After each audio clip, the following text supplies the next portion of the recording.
welcome you all to the all-new Kuche7 Experience Center. Kuche7 is renowned for transforming spaces into innovative and stylish interiors that transcend time, and they are pioneers in stainless steel kitchens. Today we are here to experience the space as well as listen to our esteemed panelists talk about the evolution of kitchen design in India. Our first panelist, Natasha Kocher, Associate Partner and Principal Architect at LTDF. Natasha brings a unique blend of creativity and strategic acumen to her work. Our next panelist, Manish Gulati, Founder and Principal Architect, Manifestation of Fluid Architecture, MOFA. The studio and practice from the beginning reflected his clear approach to design, contemporary, bold, and global, with subtle regional and contextual interventions to concept. Manish, thank you so much for being here today. Love Chaudhary of Ann Studio, a visionary leader at Ann Studio and a distinguished Vastukala Academy graduate. He boasts a diverse portfolio ranging from townships to hospitality ventures. Thank you so much for being here. We have Ruchi and Rashi Botra, founders and directors of Azure Interiors. They're also the designers behind this beautiful showroom. They specialize in personalized luxury design, innovative sustainability, and client-centric excellence. And now our moderator, Meena Murthy Kakkar, design head and partner Envisage. She's an alumni of School of Planning and Architecture, Delhi. Meena started a design quest as a partner at Envisage along with Vishal Kakkar. So thank you so much for being here, all of you. And over to you, Meena. This is an interesting panel, and since we are all sitting around a kitchen to talk, we will keep it informal. See, India has had this amazing continuous love affair with food. Food for us is a serious matter, and we could belong to any culture or any community, but one thing that really truly binds us is our love and passion for food. So we will know how much of you are actually deeply involved in the kitchens that you design. As we move on to the aesthetics of the kitchen design, trends actually predict that a serene and a calming approach is what is going to be the future in 2024 and 25. Now, besides a space to, expand our culinary creativity, our kitchens have also become increasingly important as a place to nurture connections with family and friends. Now, our first set of questions would be pretty much based on the design principles of this wonderful multi-utilitarian space. So, let me start with you, Ruchi. Is there a go-to favorite kitchen planning option layout that you have, something that you feel works better in modern times? For instance, open kitchens or segregated multiple kitchens or large open layout. So to answer your question, I feel my personal favorite part of designing a kitchen is I firstly draw a line between wet kitchen and dry kitchen. That is a must, and that is how we know to set boundaries between where can we do the day-to-day chores of washing and all of these things, and what is the kitchen which a family can use. When we say a family, the living area and the kitchen is connected, the kitchen is informal, we need to spend time in kitchen, we have to draw a line between the wet and the dry kitchen, and that is how it becomes easier for us to go further in the design part of it. Makes sense. What about you guys? We can give the flexibility of integrating and separating the kitchen by using sliding and folding options. I think it works great with Indian kitchens. Okay. I think very deeply being in love with cooking myself, my entire kitchen design process actually starts with how you cook. So where you chop, and then what are the next steps, all the steps in the processing of the the entire act of cooking is actually how you derive the flow and where you put what. Yeah. Makes sense. I mean, I think given an option, even I would like that segregation to happen. Like for instance, like what you just said, that okay, there has to be a store, there has to be a pantry, there's a main kitchen. Most people now come to us at the request of two kitchens. So you have a main kitchen wherein the family kind of comes in to be a part of cooking as an experience, and then there is the extra kitchen where everyday cooking happens. So I think it's a trend that's probably here to stay for a while. So the next question is, post-COVID has there, Rashi, this is for you. Post-COVID, has there been a change in the way the user perceives the kitchen? And as a result, has there been a notable shift in the kitchen aesthetics? So the answer is yes. Since everyone knows, during COVID, during lockdown, people spent a lot of time in their kitchen. People who never used to cook, they started cooking. So people are now more inclined towards their kitchen. They want their kitchen to be very functional, very effective, and they want it to be maintenance free as well. And it has to be self-sufficient, because if there's no house help, so you can take care of your kitchen. I think there's a clear segregation between a utilitarian kitchen and a lifestyle kitchen now. And before, if you were doing wet or dry, all these concepts for COVID, I think one clear realization is that the kitchen, which is the utilitarian kitchen, is a hidden kitchen. Yes. And that can be done by any and everybody. They're not called the designer kitchens. They are more like, we are doing kitchens where they are being done by catering companies. They are absolutely like restaurant style, clean kitchen, stainless steel. The other one, which is a lifestyle kitchen, is where you don't see anything. Right. Every equipment is hidden. It's more lifestyle. People who are actually cooking are not really cooking. It's more of assembling and curating food together. And the lifestyle of that kitchen, or the look and feel of that, is absolutely different. And that post-COVID has become even more sort of pronounced. I'd like to add to that of course there's a lifestyle kitchen and utilitarian, but there's something in between, which is the whole interest in wellness that really drove deep in, I think, all of us in COVID. And you really want to be involved in how much oil is put. A lot of people got into measuring their macros or measuring their food, and usually now in most households you'd find different people have different diets and different times, so they really want to come do it up quickly, their protein shakes and all of that. So I think the involvement, or I would say the participation of the whole house in the kitchen between the utilitarian and the lifestyle has somehow been extenuated with the whole concept of wellness and self-care and everyone's awareness of it. Absolutely, yes. Yeah. So actually, you're right. Actually, COVID, what happened after COVID is that more people started participating in the process of making food. And so the focus was not that only the domestic help has to handle the kitchen. I'm going to be there. So I think people started, they became more sensitive towards every apparatus that went into there, every device, every gadget. I think the love for having a well-defined, beautiful kitchen somehow sprouted from that point And onwards. also I'd like to add that everyone followed a lot of fitness videos, right? And so many of them said that abs are made in the kitchen. So that's really where it started. We're not cooking quantitatively now. We're actually cooking qualitatively. Yes. So you're actually cooking much lesser quantities. It's not like the large woks in the kadais, you can say. Absolutely. So you're assembling smaller portions, Yes. and you're doing a well-measured portion. I think that's absolutely good. Absolutely. So, this is a question for all of you. Given the heavy duty wear and tear Indian kitchens face, give me one finish that's a yay to you and one finish that's a nay to you when you're designing kitchens. So, Natasha, maybe you could just start from there. I mean, from my own experience, the resin tops are definitely they looked fabulous, and back in the day they were like the in thing. But for Indian cooking, for the temperatures we cook at, it's definitely a nay. And a yay is definitely all these quartz and the ones with the right, of course, chemical composition, which can take the heat of our cooking and are stain proof. Right. Anything that's plastic, it's nay. Clearly.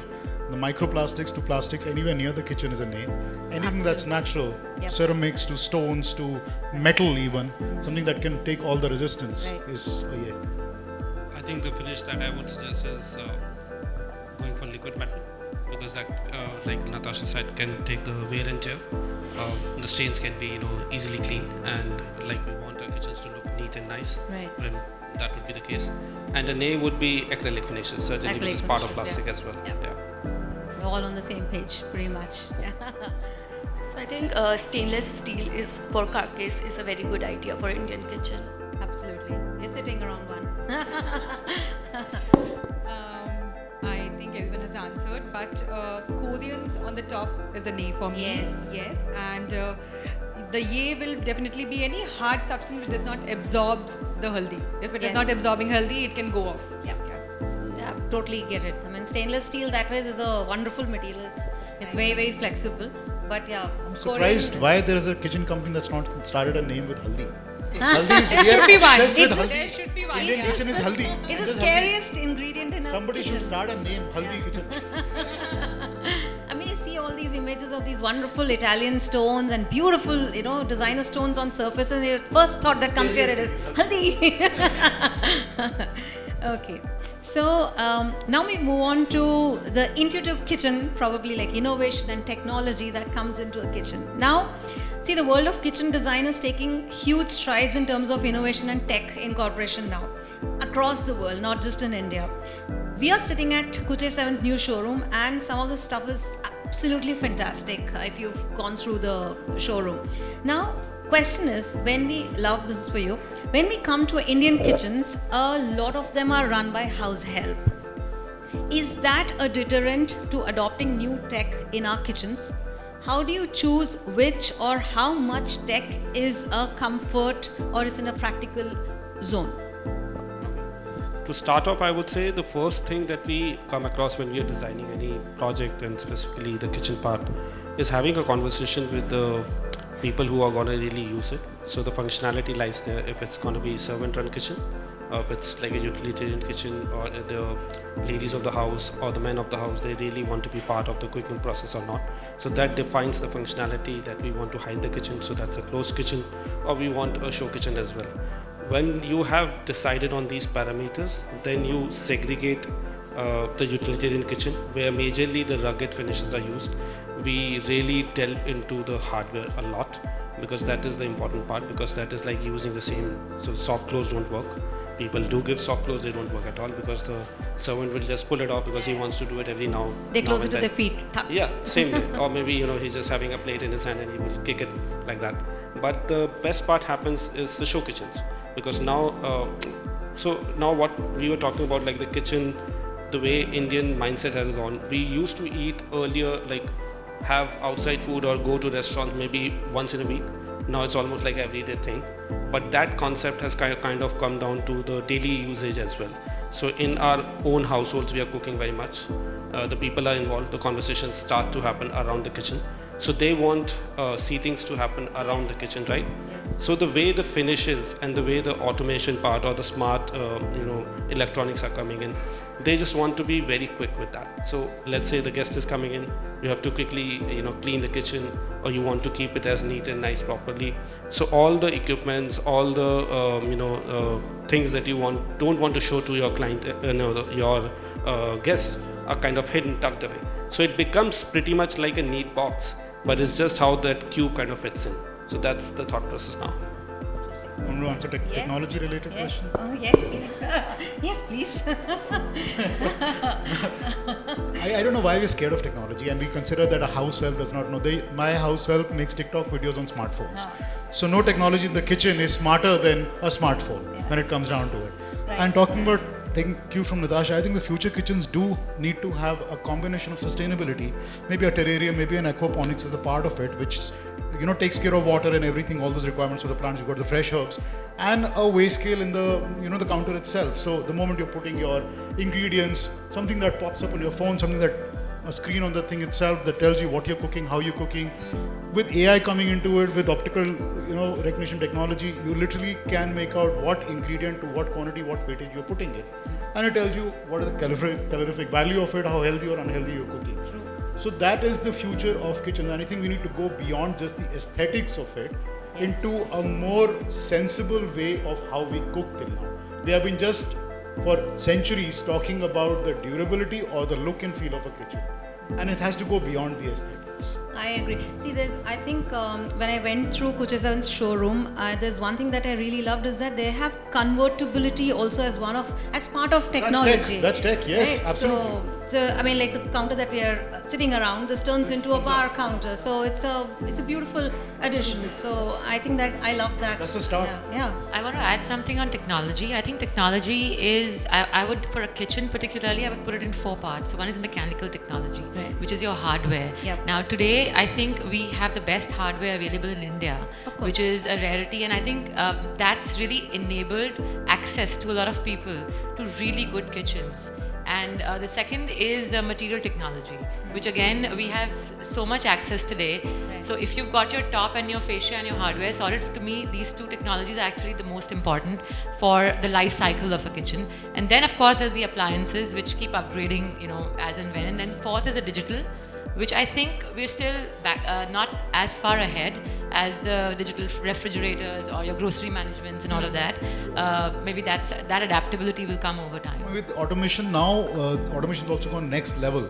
So we have been able to incorporate a lot of digital tech into the kitchen in itself.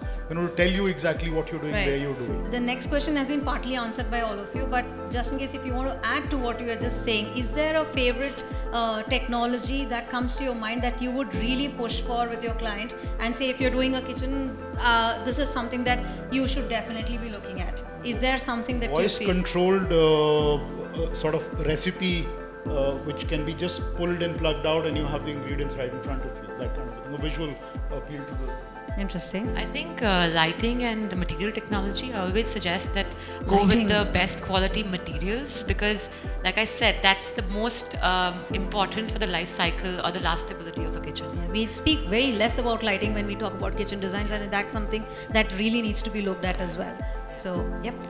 What about you guys? I take a lot of food shots, so I know how important that is. All of us who cook, that's the first thing we do. Yeah, Yeah, it's like that's everyone true. wait, no one touch. Don't let's eat take it. first. Yeah. In extension to that, the lighting is also important when you enter into the kitchen. Yes. After the full day job, you enter into your kitchen and you want good lighting, then only you get into the mood of cooking. Absolutely. For me, that is very important. So I make sure that the lightings are perfect, and that sets my mood to cook actually. And also one of my friends is actually using the Samsung new refrigerator, which does this inventory management thing. Yes. And she's trying to figure things out. It is very, of late she has got it for herself, and it is working wonders for her. So I think I will rather push my clients for this, and now I'm more inclined after this panel to, get more AI into the kitchen. Yeah. I would say now kitchen, like Natasha said, the apps are made in kitchen. I would say the wellness starts from kitchen. So you have to think of kitchen space as the first wellness space. So how you take care of it with AI, with your grocery management happening through the refrigerators. And I came across, while I was traveling across Germany, and Airbnbs, they have set up that the host would put up, let's say, eggs, milk and these things for you. And they will tell you the time that they will get expired in 2 days. You can prepare what all you can prepare with those. So let's say an egg, you would have, let's say, you could do a bruschetta over there, or you want to do use an almond milk or something. So these kind of recipes, like Manish said, kind of are there for taking. It's just how to imbibe in our daily lifestyle and culture. So I think that is something that I would take. Yes, that's the future where kitchen should lead to. It does, because it I haven't gets tried that out. millions of recipes Right. and it gives you the exact recipe of what you're looking for. But I'm only against one thing in AI, it's what bullshit you give when you get back as well. So That's it is true. very important that it's the right I things think you put need a in. natural intelligence behind that artificial Exactly, there has to be intelligence some make it check function over well. there. So- There has to be some check as well. So you can integrate your kitchen appliances with automation and monitor many of the appliances from wherever. So it's always easier to preheat your oven before actually reaching the kitchen. I think people are now wanting to know what can be a sustainable option to some of the traditional materials used in kitchen design. Do you guys have a recommendation in that department? And we would definitely want to know what and why. Sustainability is not a trend. Not at all. It's not an aesthetic trend. It's not an interiors trend. Yep. It is not something that is there for 5 years and it will just be broken down. Completely. To me, sustainability is longevity. And anything that lasts longer, which you don't have to break down, something that, in architecture, we look for 50 years of a building, and that is what the most sustainable thing is. So it's not about what material using, and material absolutely is important, material innovation. Most of the kitchens were done till now with plywood, something that would break down. And the stainless steel kitchens, that is, yes, as a material, it has a larger carbon footprint, but when you look at the overall balancing of equations, a stainless steel kitchen could last you like 40 years without maintenance. And to me, that is the right definition of what sustainability is. It's longevity of a kitchen. Yes, absolutely. Also, 2 points here, talking about stainless steel again. Because it is made in India, it's not made a large carbon footprint. That's what I was about to- and yes, in coming talk about. here. So I Yep. think that itself makes a brand like this very sustainable for India. In addition to the material that he said, so stainless steel, lesser known fact is that it's actually absolutely 100% recyclable. So there's a circularity of the product where it is from here, it can be reused, and it goes back and comes back. Natasha, I'll add to that. Economically, today if you buy a stainless steel kitchen, and if you were to sell it for scrap 20 years later, you'll probably recover the same cost or more. Exactly. Yes. And the second absolutely, yes. technology which I feel is really missing for sustainability aspect, especially of kitchen, is probably waste management. At least in India so far, that we don't have enough technologies to compost in kitchen without making Smaller, a mess out of yes, it. absolutely. So that's something I'd like to see in the future. That's an interesting point. Okay, now the next question is about suggestions. See, we are in a phase where we are seeing a lot of tech innovations, and the way we approach our kitchen design, everything is undergoing a huge change. But there is also this huge traditional thing that we carry with us, and people want a mix. You might have this beautiful kitchen, they will still want a tandoor somewhere fitted in. So how do you manage that? Would you have some sort of a suggestions as an architect, where if you are talking to the brand probably, what would be your suggestion to a company who's making kitchens as to what is the best way forward to incorporate some of these traditional elements of cooking into your contemporary kitchens? How do you do that? What would be your take from that? Any suggestions to make these things more suitable for the Indian kitchen? There's a fundamental question we all need to answer when we cook. Most of the people love to eat outside, and there's a reason why the food tastes better when it is outside rather than at home. I mean, there's a general perception I'm talking about. The fire, the temperatures at which the pizzas are cooked outside, or the tandoor that you said, to replicate that condition. I cook a lot, and I cook the Jamie Oliver style. Give me a garden and an open fire and I can cook anything. But if you can get that traditionalness into the kitchen through technology, I mean, if you can get ovens which go beyond 220 degrees, which can go 600 degrees in your home kitchens, and to bridge that gap between a commercial kitchen and what's a home kitchen, I think that's where you are making a future kitchen then, in that sense. Interesting. Cooking more healthy, Yeah, and you're getting of the course, outside absolutely. food. The only thing that's missing is that heat factor, the energy, and those So factors which technology is happen. one thing that we Very need to be important. looking at. There's also this concern, sometimes when we are making, say for instance, a kitchen for a South Indian family, now they have these grinders, idli grinders. Now if you have to work with an idli grinder, it goes on a lower level pedestal, right? So your normal kitchens will all have like a counter of this height, or sometimes 3 feet, because you have to fit all the gadgets underneath. So the average height of an Indian woman is not very tall. So you have all these issues that you need to probably, if I were to suggest something, this is something that I would want, that anthropometrics and the traditional gears kind of. We are trying to fit in those large apparatus, because earlier when you say grinders, were made for larger families. Yeah. With No, you have smaller ones now. They also are not designed, so you're just trying to. That's true. That's also true. What about you guys? Any suggestions for merging Indian kitchens and contemporary, traditional kitchens and modern kitchens? Yeah, so post-COVID, people are like very, careful about bacteria and things. So it's a great suggestion that if surfaces or anything that consists can be made bacteria-free, Okay. it will be great. All right. So there's one thing that I like really interesting that has happened. So I've been practicing for 10 years, right? Never came across a brand that has actually asked an Indian architect designer to design a kitchen from zero. To understand a kitchen that, it's all the parameters, be it ergonomics, anthropometry, standards are Italian, German, taken from that. Nobody has actually studied the anthropometrics and the ergonomics of the Indian. My first project was a kitchen. Okay. I not only designed the kitchen, I had to build the kitchen for a developer. So I think scanned every market, every lifestyle for an Indian, how we eat, how we sit on the floor and eat. And we had designed the first project. It took us about 6 months. It was the first project, and it was just a kitchen. The amount of research we put into it. Today when I don't do projects of that scale, the scale is larger, but whenever I do residences, I get involved in designing of the kitchen. with any kitchen company. And you know that triangle that we talk about, cutting, chopping, cooking and storage, that is extremely important, and a lot of people need to understand. And that's where the architect designer involvement comes in. Yeah, so just in addition to what you said, what I meant was we are already just playing around a module. So there's no module which has been broken down and started from zero. So like you said about the height, how the Indian female height is not that much, how exactly that ergonomics have to be put into play. Like the way we cook, like our spices, we are just putting raw here from here to here, adding maybe a burner here and there. But just the gist of like going down to a zero level, how exactly it works from Indian, let's say North Indian kitchen or a South Indian kitchen, how you cook, the way the flour is stored, all these things are very different. What we are trying to do is a modular system that we are just putting into place. So I would not say it's designing. Designing would be really going down to the level of creating single panels, creating the carcass, understanding the carcass, and creating it from zero.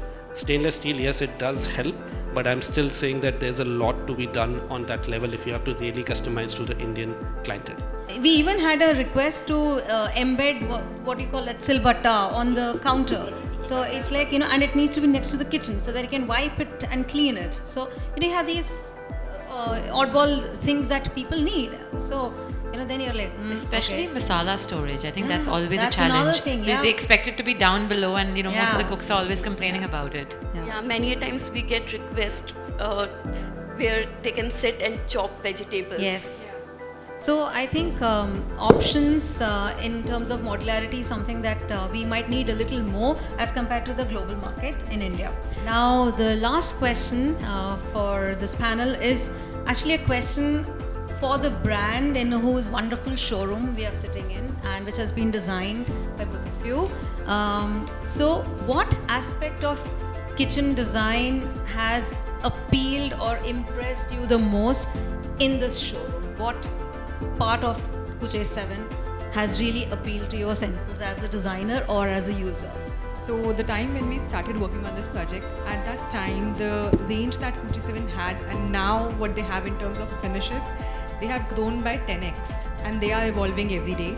And every time we do a selection in our office, I call for a fresh set of what have they done new. So going so fast in terms of the finishes, be it metal, be it any color, be it whatever, be it stone, be it laminum, be it fixing anything, they are running very fast, and I think it is very good for us because we are getting a good palette and good selection. And while working on this store also, we didn't face any difficulty in terms of finishes because we said we want a terracotta finish on this wall with this thing, and they were on it. So it was very easy for us working with them. Wonderful. I really love their ombre metal finishes. They look great. You have this image of a stainless steel kitchen in your head, which is not a pretty looking thing at all. And then when I walked into this showroom and I saw the number of finishes that they have, and you look at each accessory, it's beautiful. So I think our haldi fear has been addressed and very aesthetically Well taken care of. Yes, so that's something that I love. Yeah. So I just love the diversity and the versatility of material that has been brought to stainless steel, and the beauty is that it's a stainless steel kitchen where you really don't see the steel, and I think that's amazing. The warmth, it's Yeah, really it's so warm. warm. I've not seen kitchen stores or showrooms which are so much of warmth. I think this is beyond the aesthetics or the visuals of stainless steel. What you also imagine in your head that stainless steel is a noisy material. Yes, exactly. And it isn't. Because it's Silent. very There's a silent. visual silence to this showroom, which is very interesting. So that's it. Thank you guys, and thank you A plus D. Thank you Seema. We love you.